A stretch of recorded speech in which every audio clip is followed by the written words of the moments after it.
বুঢ়ী আজি মাকক অঞ্জুৰ হাতৰ পৰা বচালে। নমস্কাৰ বন্ধু বান্ধৱীসকল, মোৰ এটা নতুন ভিডিঅ'লৈ আপোনালোকক পুনৰবাৰ স্বাগতম জনাইছোঁ।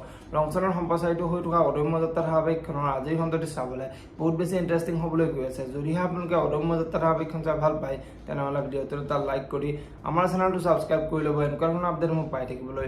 অদম্য যাত্ৰা ধাৰাবাহিকখনৰ যোৱাটি খণ্ডত দেখিবলৈ পাইছিলে ৰাহুলৰ মাকে ৰাহুলক মোৰ ঘৰলৈ বহুত মনত পৰিছে বুলি ৰাহুলৰ আগত কৈছিলে।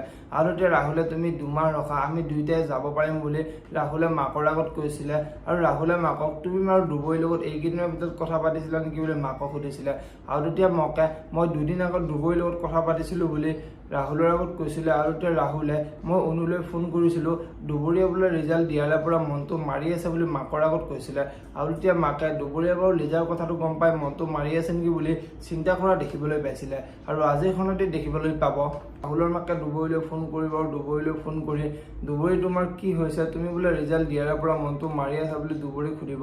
তেতিয়া দুবৰীয়ে আপোন বুলি ভবা মানুহবোৰ আঁতৰি গ'লে সঁচাকৈয়ে বহুত বেয়া লাগে বুলি ৰাহুলৰ মাকৰ আগত ক'ব। আৰু এতিয়া ৰাহুলৰ মাকে তুমি কি কৈছা মই বুজি পাইছোঁ, তুমি যিটো বিচাৰা সেইটো ৰাহুলেও বিচাৰে, তুমি চিন্তা কৰিব নালাগে, মই এই ক্ষেত্ৰত ৰাহুলৰ লগত নিজে কথা পাতিম বুলি দুবৰীৰ আগত ক'ব।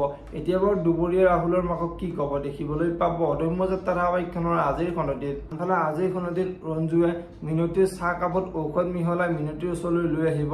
আৰু সেই সময়তে দুবৰী আহি পাব। দুবৰীয়ে মা তই ইয়াতে কি কৰি আছ, ঘৰলৈ আহ বুলি মাকক মাতিব।